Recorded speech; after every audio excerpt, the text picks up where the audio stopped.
हरे कृष्णा मित्रों, let's read Gita channel पे मैं आपका स्वागत करता हूँ। मित्रों, जैसा कि हम हर एक रविवार को गीता के पाठों का क्रमवार पाठ करते हैं, इसी क्रम में मैं अध्याय 3 के श्लोक 25 से लेके 36 तक का पाठ आज करूँगा।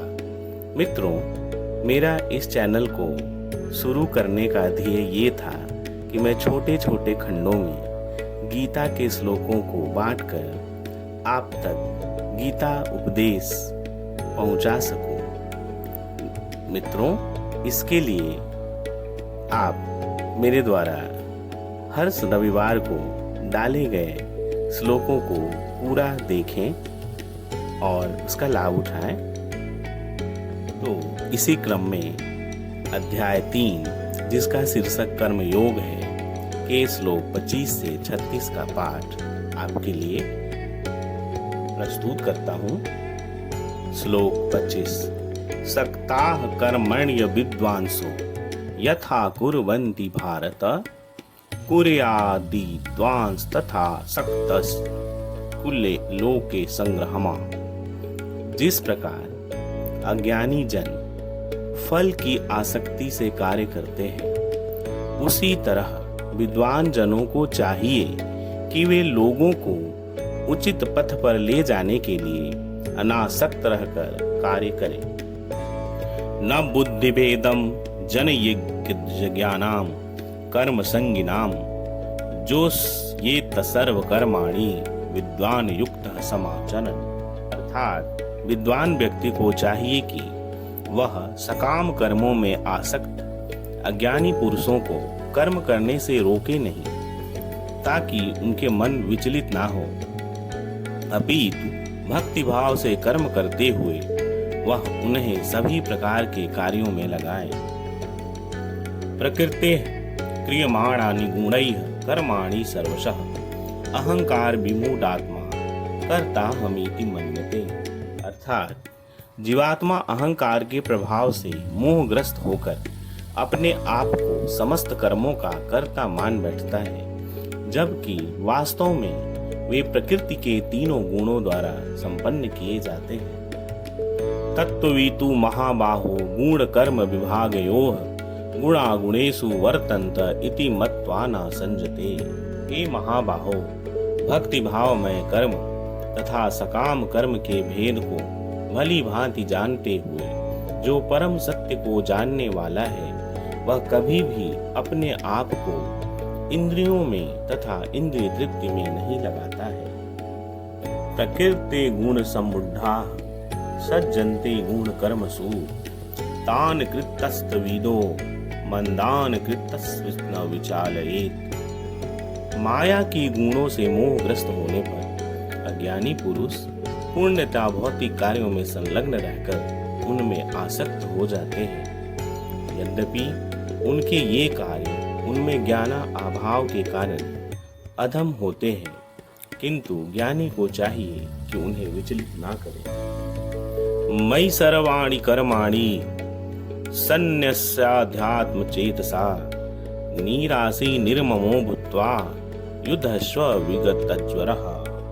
अतः हे अर्जुन, अपने सारे कार्यों को मुझ में समर्पित करके मेरे पूर्ण ज्ञान से युक्त होकर, लाभ की आकांक्षा से रहित होकर, स्वामित्व के किसी दावे के बिना तथा आलस्य से रहित होकर युद्ध करो।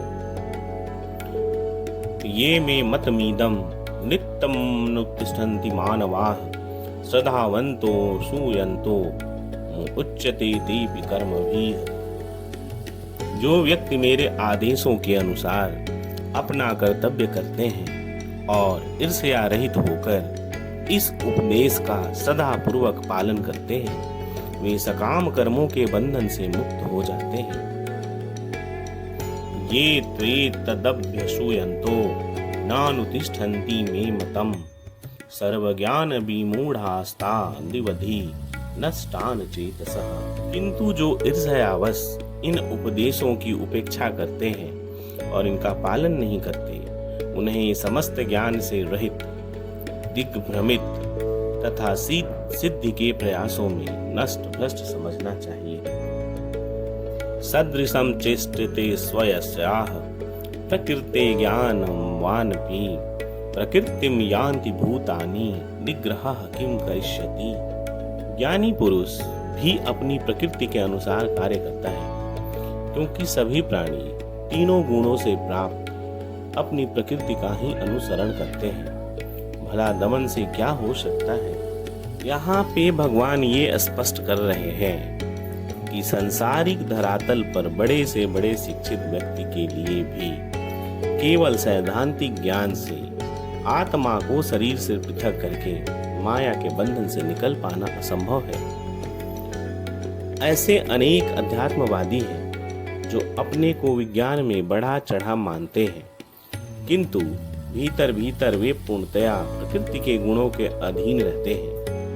अर्थात प्रकृति के गुणों से जीत पाना बहुत ही कठिन है। इंद्रिये से इंद्रिय स्वार्थे राग द्वेषौ व्यस्थितौ तरेऊनम वसमागच्छते हास्य परिपन्थिनौ। प्रत्येक इंद्रिय तथा उसके विषय से संबंधित राग या द्वेष को व्यवस्थित करने के लिए नियम होते हैं।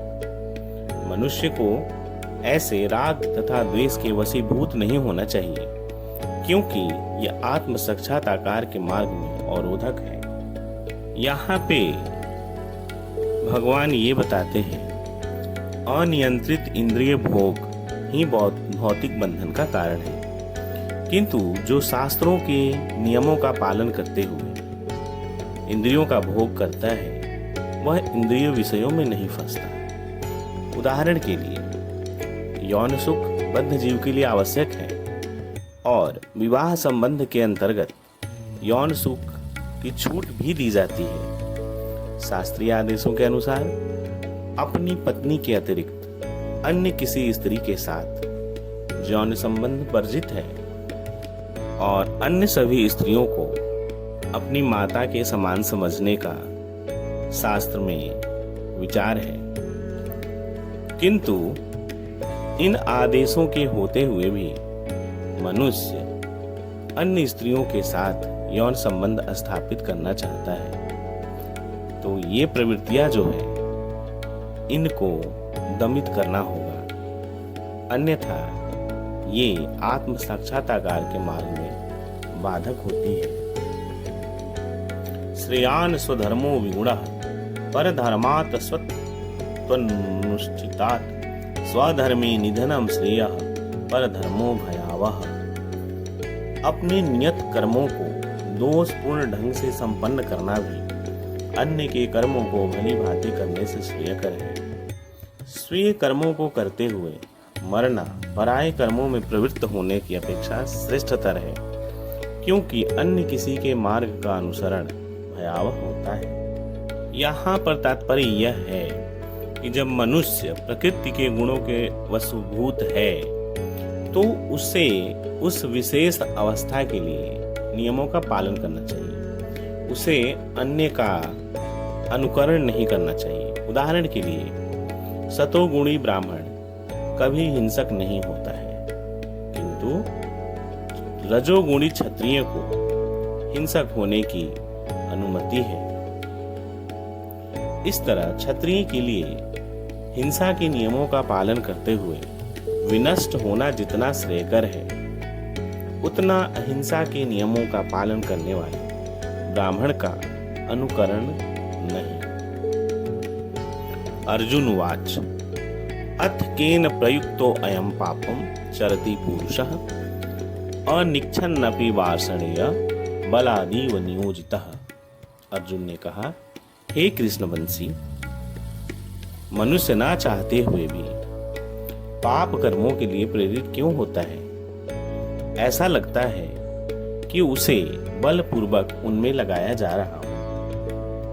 यहाँ पे ये है कि जीवात्मा परमेश्वर का अंश होने के कारण मूल रूप में शुद्ध एवं समस्त भौतिक कल्मशों से मुक्त रहता है, किंतु जब वह माया के संसर्ग में आता है तो वह बिना झिझक के या कभी कभी इच्छा के विरुद्ध भी अनेक प्रकार से पाप कर्म करता है।